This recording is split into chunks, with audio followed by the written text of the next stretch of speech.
কল্পনা করো কিয়ামতের ময়দান, চারিদিকে অন্ধকার, মানুষ দিশেহারা, কেউ চোখের পানি ধরে রাখতে পারছে না, কেউ আবার নিজের হিসাবের ভয়ে কাঁপছে।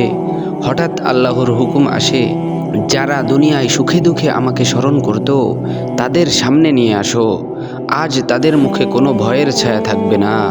ঠিক তখন মহা আরশের নিচে একদল মানুষ এগিয়ে আসবে, তাদের চেহারা আলোয় ভরে আছে, স্বপ্নের মতো দৃশ্য। মানুষ তাকিয়ে থাকে, এরা কারা? এখন এই সম্পর্কে আপনাদের সুন্দর একটি গল্প বলবো। এই সব লোকদের মধ্যে একজন সাধারণ মানুষও ছিল, নাম তার আব্দুল্লাহ। দুনিয়ায় কেউ তাকে চিনত না। সে বড় কোনো আলেম ছিল না, বড় কোনো ইমামও ছিল না, কিন্তু তার একটা অভ্যাস ছিল, সুখ পেলেও আলহামদুলিল্লাহ বলতো, দুঃখ এলে ইন্নালিল্লাহ পড়তো। রাতে একবার হলেও মাথা নিচু করে বলতো, হে আল্লাহ, তুমি আছো বলেই সব কিছু সম্ভব।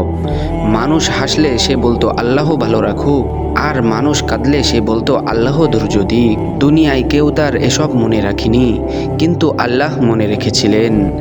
আর আজ সেই ভুলে যাওয়া মানুষদেরই আল্লাহ সবচেয়ে আগে জান্নাতের পথে ডাকছেন।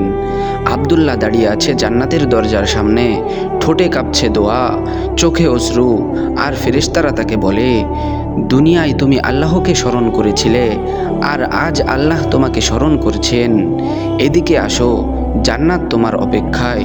এখন সকলেই চিন্তা করি, আমরা কি সুখে দুঃখে আল্লাহকে স্মরণ করি, নাকি শুধু বিপদে পড়লেই মনে করি? দুনিয়া ভুলে যায়, মানুষ ভুলে যায়, কিন্তু তুমি একবার ইয়া আল্লাহ বললে আল্লাহ কোনোদিন ভুলে যান না। আল্লাহ রব্বুল আলামিন আমাদের সকলকে তাকে বেশি বেশি করে স্মরণ করার তৌফিক দান করুক।